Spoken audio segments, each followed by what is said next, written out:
It's time for another edition of Saturday with Seniors. FCCB, First Citizens Community Bank, the local branches in Wellsboro, Mansfield, and Blossburg, sponsoring today's program, serving our community for over 150 years. And today we have with us, you may know him as Attorney Bill Hebe, but Bill, welcome to our studio. Good to be here. Well, it's great to be here. Thank you for joining us. Were you born in Tyler County? Absolutely. Born in the Blossburg Hospital, January 4, 1948. About half the people we've had on Saturdays with Seniors are born in the Blossburg Hospital. Oh, great facility. Yep. That was the only hospital then, pretty much. Or Wellsboro was a really small facility then, I guess. Soldiers and Sailors would have been sort of an upscale hospital. Okay. Blossburg was a state hospital, a state-supported hospital, and was regarded as a little different than Soldiers and Sailors. So that was, 1948 that... Correct. So before you were born, let me go backwards in time a little further. What did your parents do for work in their career time? Oh, and were they from Tyler County? Oh, yes. My mother's maiden name was Stewart, Stewart, descendant of Scottish coal miners who settled in Morris Run and Arnott. My mother went to Mansfield Normal School, now Mansfield University, got a teaching degree, taught in a one-room school, in a number of one-room schools around Liberty in the 1930s. She then stopped teaching, had us three boys, and then in the 1950s, late 1950s, she went back and became certified as a special education teacher and finished her teaching career teaching elementary special ed in Liberty. My dad is the German part of, Hebe is German, and he had always been involved with trucks. His father was Benjamin Franklin Hebe, who had a brother, George Washington Hebe. Presidential fans in his family. Yeah. Anyway, my dad had a small trucking business there in Liberty, hauled fertilizer and coal, and one of his main customers was the milk plant in Gailton, Sunnydale Farms. And he hauled cream from Sunnydale Farms to a French ice cream factory in New York City. So we grew up, him involved in the trucking business, my mother teaching, we three boys ramming around the streets of Liberty. That must have been quite a ride to New York City back before the highway system from Liberty. 8 hours. It would be. It was an hour to get to Williamsport, I was told, before the highway. Oh, yeah. It took 8 hours to get from Liberty to New York City over the Pocono Mountains and Route 6 and Berwick and so forth. It was a haul. Wow. So 1948, you were born. Where were you living in your early years of life? Was that in Liberty? Center City, Liberty. Where the fire department now is, we live next door. There's now some senior housing units there. Our house was right there. Next door was the GLF. Then it became Agway. That's gone. Yep. But we were Center City guys. So what was Liberty like as a kid? So going back in time, 65, 70 years ago, here's Bill Hebe, 5-10 years old, living in Liberty. Describe the town. And the best way I can describe it is to plagiarize what Hillary Clinton said about it takes a village. It was a wonderful place to grow up. My mother was busy teaching. Dad was busy with his trucking business. My older brother, Frank, always interested in trucks. Younger brother, Jim, interested in fire trucks. And me, love sports. But we had Sawyer's Hardware where we hung out. Frank and Walt Sawyer owned the hardware store. Donald Baldy Mays was practically next door with his dairy farm. I still remember the field, him mowing his name into that back in the 90s on Baldy's Hill there. Oh, yes. Baldy raised at least 70% of the kids who grew up in Liberty in the 1950s and 1960s. There were 3 grocery stores, post office. 3 grocery stores in Liberty. Yeah, Francis Roop, Bob Bryan, and Smith. And they all had their sort of little niches. Bob Bryan's was totally groceries. The other 2 had some dry goods, sold some clothing, some fabric, some sewing notions, that kind of thing. There was the bank, 2 hardware stores, a restaurant, Beck's Restaurant, where you could get great Mexican Sundays after church and Sunday school on Sunday. But it was a wonderful place to grow up. Everybody knew everybody. My father was always very active in the fire department, and we were, as soon as we could carry a hose, became involved in the volunteer fire department. School was great. Our school teachers were the best. We all participated in some kind of sports or activities at the school. School was really the center. Now, school then life. Was in town where the bank is now? Well, no. Or am I off a little bit? Or is it up on the hill? Now, my mother taught her elementary special ed class in a room over where the bank is now. The thinking was, as hard as this is to believe, that they didn't want those special ed kids in a regular ed class building. So we were up on the hill in the elementary class building, which is now a private home. And then the high school was built, I don't know the exact year, but when I went to high school, I was always at the high school up on the hill. Then they built the elementary building, which is now up adjacent to the high school. But our growing up would have been at the little elementary school downtown. Now, interestingly, my wife, Shirley, she went to a one-room school located near her home just over the line in Lycoming County. And it was just an interesting deal in that when I hit 6th grade, Liberty School became overcrowded. So a group of us were shipped by bus to Nauvoo each day to attend school. The Link School. The Link School in Nauvoo. So I finished out my elementary career at the Link School in Nauvoo. But it was all good. Great people, great coaches. As I said, everybody kind of knew everybody. Two things. The school was the center of life, and the church. There was a Lutheran church. There was a Methodist church. Those two institutions were kind of the focus of life. Was there summer festivals? Was the Blockhouse Festival going on then? Or was there anything where people came together in Liberty as sort of a summer fun picnic? Ice cream socials were a big deal. Lots of ice cream socials. I can't remember when the Blockhouse Festival started, but yes, certainly we were all involved in the Blockhouse Festival and the parade and those kinds of activities. And this is before Route 15 went around Liberty, so there was a lot more traffic in Liberty then and a lot more accidents too. Lots of accidents on the turn. Oh, I can recall horrific accidents. Poor truck driver with a load of hot tar one night hit the post office, and when he climbed out of the cab, he fell down into a cellarway that was full of hot tar and killed him. There were a lot of bad accidents on that turn. So what did you do after school? Did you have a part-time job in school? Did you have chores? What? Tell me about. Oh, we all had chores. Yeah, we had chores. We mow the grass and take the cinders out. We had a stoker coal stove. A lot of people use coal then, I imagine, to heat or not. A lot of coal burn. My dad hauled hard coal from the Shamokin area, delivered around Liberty to a number of places. For me, it was sports. It was basketball practice, soccer practice, baseball practice. A little bit similar for my brother Jim. My brother Frank was more interested in cars and mechanics and girls. Yeah. And the story of his life. But anyway, it was busy. And we were very self-sufficient in that if we wanted to eat, we learned how to cook. Because our mother taught all day and she worked hard with her kids and was not necessarily inclined to do a lot of cooking during the week. Our dad was involved in trucking, was gone a lot.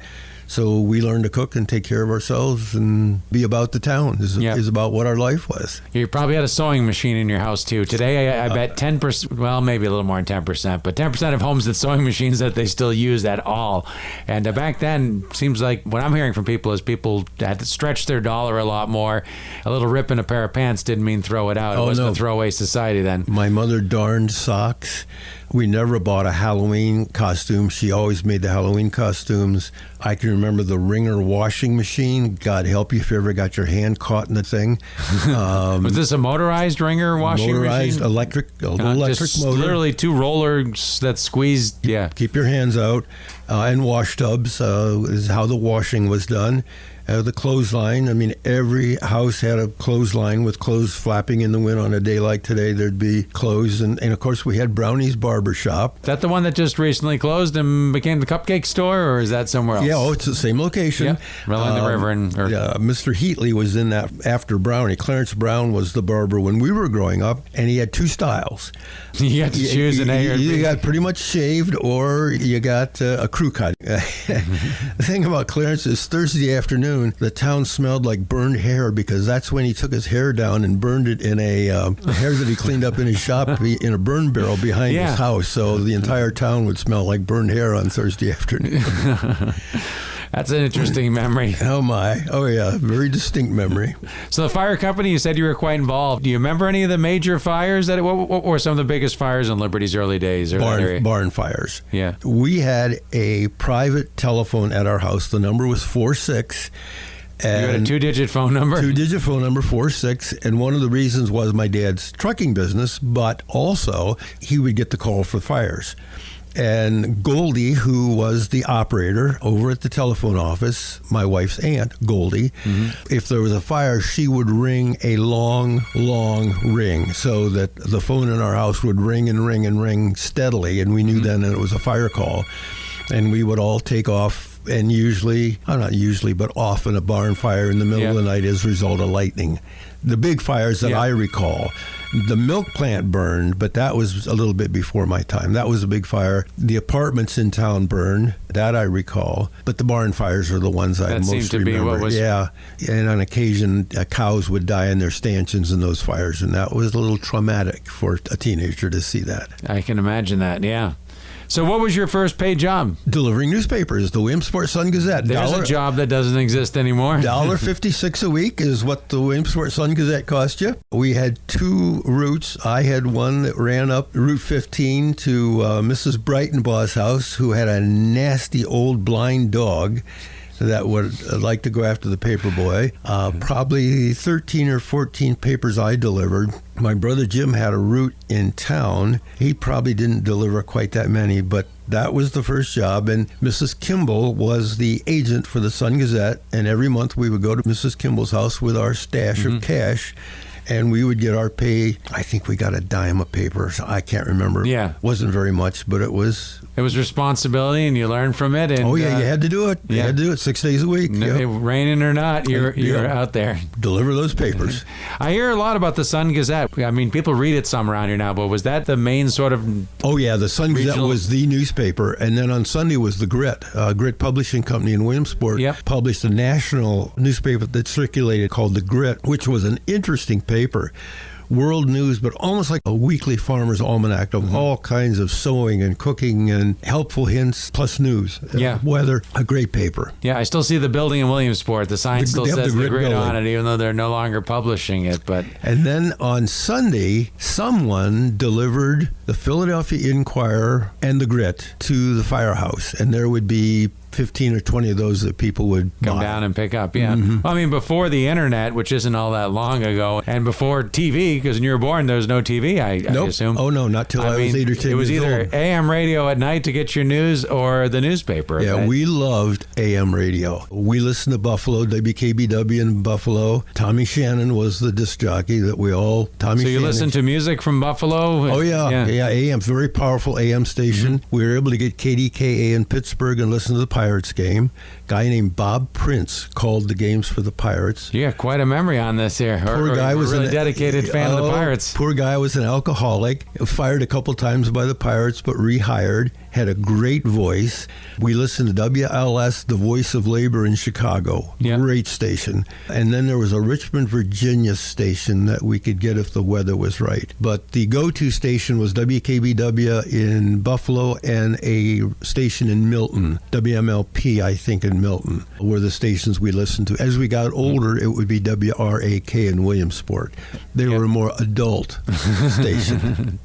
So for more than just most people I talk to listen to the radio to get their news, but you were, what type of music was your family listening to? We were rock and roll. Rock and roll and AM, Elvis. And drove our grandfather crazy. Old Benjamin Franklin lived with us. All of our growing up years, he had a room upstairs in our house, and I can remember him coming into our bedroom and shouting at us to turn the damn radio down because he couldn't sleep. But we liked the rock and roll. He didn't like rock and roll. He was what, a jazz person or he classical just music? Didn't like music. He wanted to sleep. Oh, I see. Yeah, he didn't give a darn about music.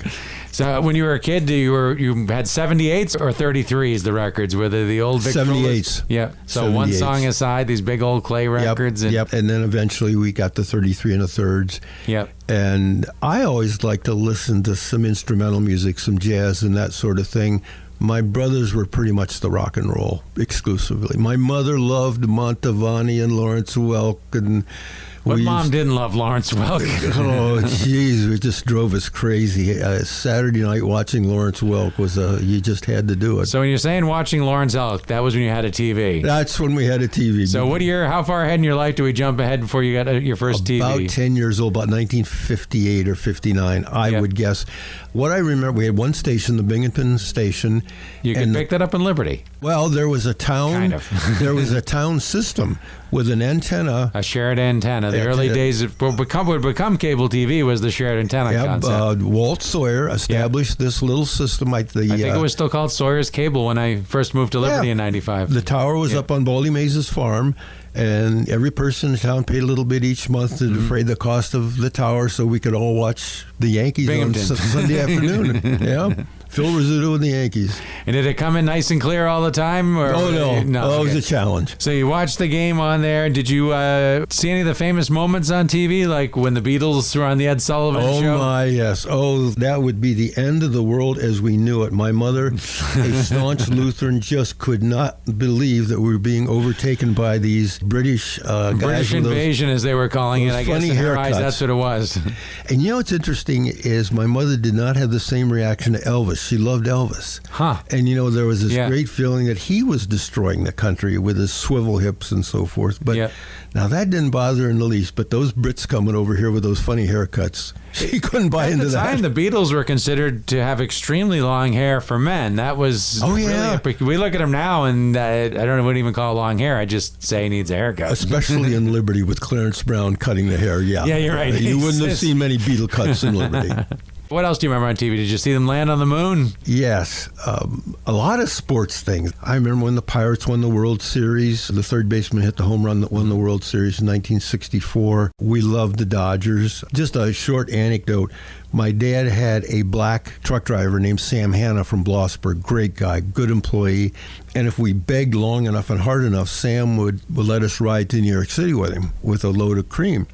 And I think it was 1958 or 57. I would have been 9-10 years old. I went to New York with Sam, probably on like a Tuesday, delivered the cream at French's Ice Cream Plant early morning in Brooklyn, and Sam said to me, "Do you like the Brooklyn Dodgers?" And I said, "I love the Brooklyn Dodgers, Campanella and Drysdale and those guys." And he said, "You know, I think they're home this afternoon. Let's see if we can get a ticket." So he made a tractor trailer up to Flatbush Avenue in Brooklyn, parked it, probably took up 4 parking spaces. Yeah.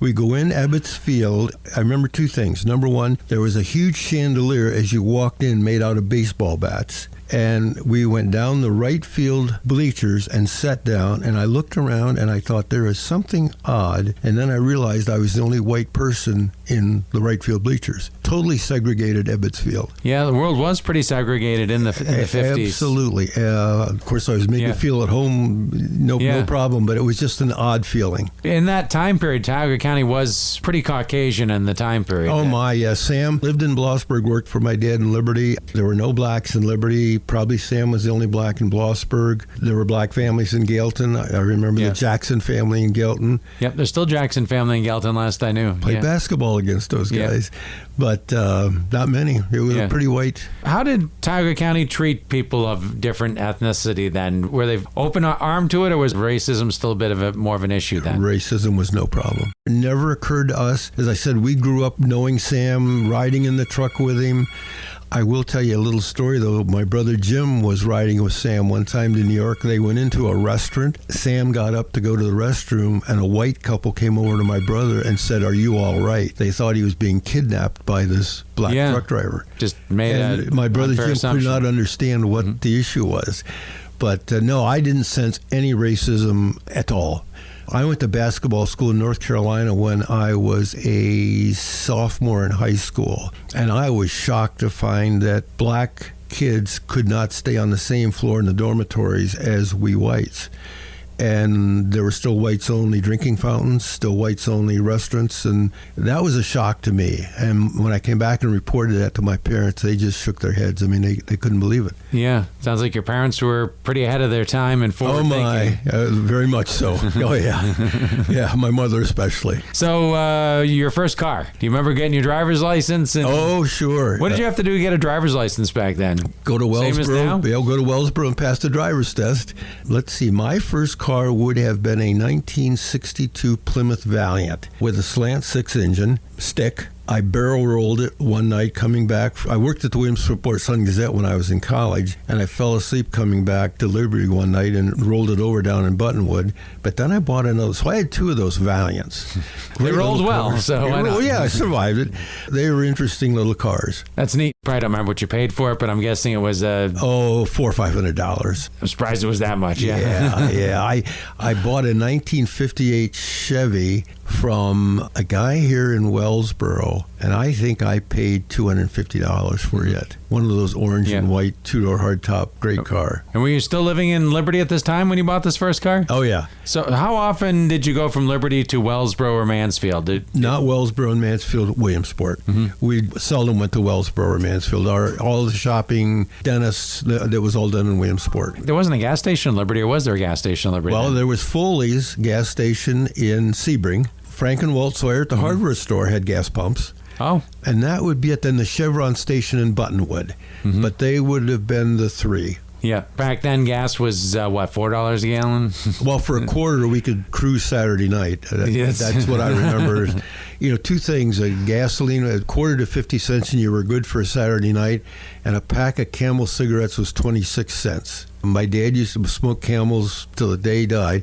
And he would give us 26 cents to go to Bob's store and get a pack of Camels. And that was back when parents could send their kid with a little note, hey, I need these cigarettes, and they'd sell them to an 8-year-old. Oh, no, we didn't need a note. You didn't even note that? No, okay. no. When I was a kid, you needed a note from Mom to get the cigarettes. No. We just went in with our 26 cents, and Bob knew who it was for, so not a problem.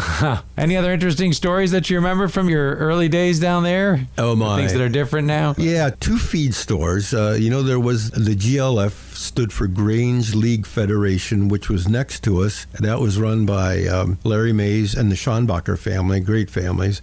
And then Clay Love also had a feed store, and they were busy places. Farmers in there all the time having their feed ground, and you could buy anything from an ice cream cone to feed for your cattle, salt blocks, sophisticated milk house equipment. You could get all that kind of stuff. One of my great recollections is our front yard was a baseball diamond, basically. And on Sunday night, all the kids in town gathered at our house to play ball, softball. And there would be 15 to 20. And one of the downsides was Archie Christie's garage was directly across the street from home plate. And a line drive to center field meant a window out of Archie Christie's garage. It was a window of opportunity. And we had to pay for them.